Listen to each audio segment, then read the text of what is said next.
नमस्कार दोस्तों, जय हिंद। उम्मीद है आप ठीक होंगे। अतीक अहमद तो मारा गया। अतीक अहमद का भाई भी मारा गया, अशरफ। अतीक अहमद का बेटा भी मारा गया, असद। अब हुआ ये है कि अतीक अहमद को लेकर कई तरह की थ्योरियां चल रही हैं। और इसी बीच क्या हुआ कि एक बहुत बड़ा मीडिया संस्थान है देश का, और अंतर्राष्ट्रीय स्तर पर उसकी पहचान है, उसकी विवादास्पद छवि है। और उसने जो भारत में जो टूल किटिए हैं, उनको बड़ा सपोर्ट किया है। और वो संस्थान है बीबीसी। बीबीसी ने एक आर्टिकल छापा, और उस आर्टिकल में उसने अतीक अहमद की तुलना रॉबिन हुड से कर दी। अतीक अहमद की तुलना रॉबिन हुड से क्या की गई? सोशल मीडिया पर बीबीसी को ट्रोल किया जाने लगा। असल में उत्तर प्रदेश के एक डीजीपी है, विक्रम सिंह, जो रिटायर्ड है, सेवानिवृत्त है। उनसे इंटरव्यू लिया गया था, और उन्होंने उस इंटरव्यू में रॉबिन हुड से तुलना कर दी थी अतीक अहमद। ठीक है। और लेकिन हुआ ये कि बीबीसी ने बगैर सोचे समझे उस हवाले से आर्टिकल छाप दिया। होना तो ये चाहिए था कि बीबीसी को ये रिसर्च करना चाहिए था कि रॉबिन हुड से अतीक अहमद की तुलना कितनी ठीक है, कितनी जायज है, कितनी तर्कसंगत है। लेकिन उसने ऐसा नहीं किया। बवाल मच गया।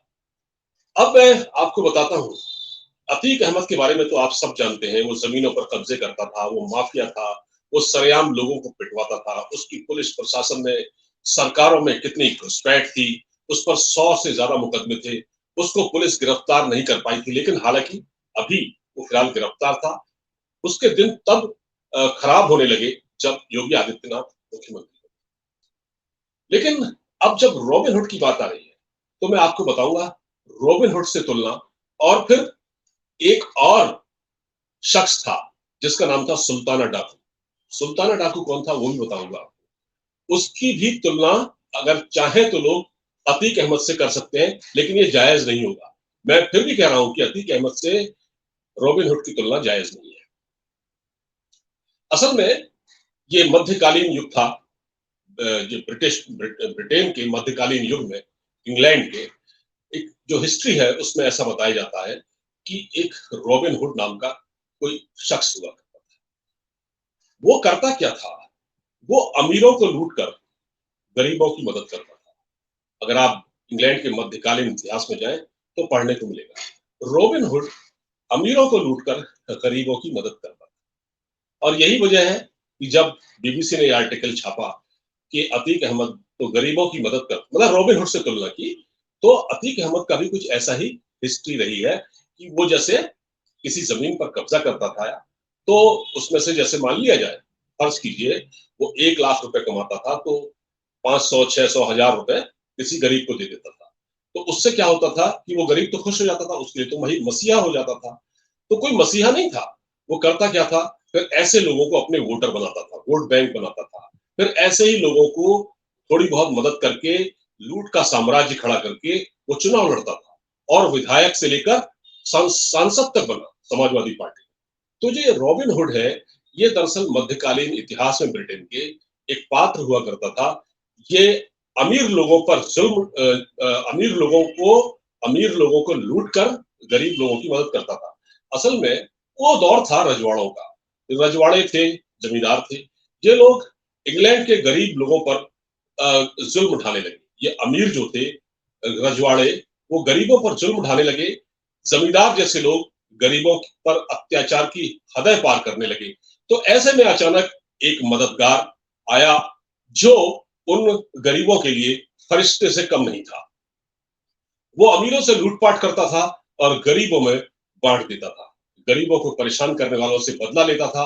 असल में ये कहा जाता है कि रॉबिन हुड जब छोटा था, तब कुछ अमीरों ने उसे बहुत परेशान किया। इस वजह से वह उनसे बेइंतहा नफरत करने लगा, चिढ़ने लगा। इसलिए जब वो बड़ा हुआ तो उसने अमीरों के लिए लुटेरा वो अमीरों के लिए लुटेरा बना, और गरीबों के लिए वो मसीहा बन गया। रॉबिन हुड के बारे में, रॉबिन हुड जो था, उसके बारे में जितने लोगों ने जानकारियां इकट्ठा की तो उन्हें बताया गया कि उसके बारे में ज़्यादा तो वो नहीं जानते, लेकिन वह उनके लिए किसी भगवान से, किसी देवदूत से, किसी फरिश्ते से कम नहीं था। वो उनके दर्द को खत्म कर देता था, वो हक की लड़ाई पसंद करता था, वो इंसाफ पसंद था और लेकिन ये पता नहीं चला कि उसके माँ-बाप कौन थे, वो कहाँ पैदा हुआ। हालाँकि कुछ जो जानकार हैं ब्रिटेन के, जो कुछ किताबों में ये ज़िक्र है कि एक विलियम लेजैंड है, उन्होंने अपनी पुस्तक में लिखा है कि वो इंग्लैंड के नॉटिंघम में पैदा हुआ। लेकिन ये कितनी सच है, ये बात ये बात कितनी सच है, इस पर कहा नहीं जा सकता। वो दरअसल एक शेरवुड नाम का जंगल था, उसमें रहा करता था और वो जो एरिया है, वो इंग्लैंड के नॉटिंघम के नज़दीक आता है। तो ये तो थी रॉबिन हुड की बात। रॉबिन हुड लेकिन रॉबिन हुड किसी की ज़मीन पर कब्ज़ा नहीं करता था। उसने कभी कोई चुनाव नहीं लड़ा, ठीक है? उसने कभी किसी को इस तरह से पिटवाया नहीं। वो लुटेरा ज़रूर था, लेकिन उसने कभी किसी को पिटवाया नहीं। ऐसे में आप अतीक अहमद की तुलना रॉबिन हुड से कैसे कर सकते हैं? रॉबिन हुड ने कभी ये नहीं किया, वो जो लूटता था, वो गरीबों में बाँट देता था। लेकिन अतीक अहमद क्या करता था, 1 लाख रुपए अगर कमाता था, तो 5,000 रुपए किसी गरीब को दे दिए, किसी की शादी करवा दी और फिर वो उनका वोट बैंक बना लेता था। उनके लिए देखिए गरीब के लिए 5 रुपए, 10 रुपए, 100 रुपए ही बहुत होते हैं। तो वो इस तरह से उनकी नज़रों में एक उनका मसीहा बन गया। तो बीबीसी ने जो ये रिपोर्ट छापी है, उसको लेकर तरह-तरह के सवाल खड़े हो रहे हैं। ये कहा जाने लगा है कि बीबीसी को इस रिपोर्ट को छापने से पहले थोड़ा-सा रिसर्च कर लेनी चाहिए। अगर वो ऐसा करता, तो डीजीपी विक्रम सिंह जी ने जो कहा, वो उसको हूबहू न लिखता। वैसे ये भी जानकारी मिली है कि साल 1377 में उसका जन्म हुआ था शेरवुड के जंगल में। शेरवुड जो कि नॉटिंघम में है। और कुछ लोग दावा करते हैं कि रॉबिन हुड का जन्म 1160 में यॉर्कशायर में हुआ।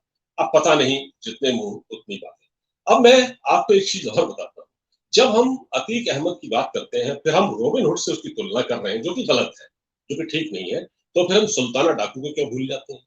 सुल्ताना डाकू भारतीय मतलब एक ऐसा कैरेक्टर था भारत में, जो जिसका जो डकैत था और जो बिल्कुल कुछ कुछ हद तक अगर रॉबिन हुड की हम चर्चा कर रहे हैं तो वैसा ही था।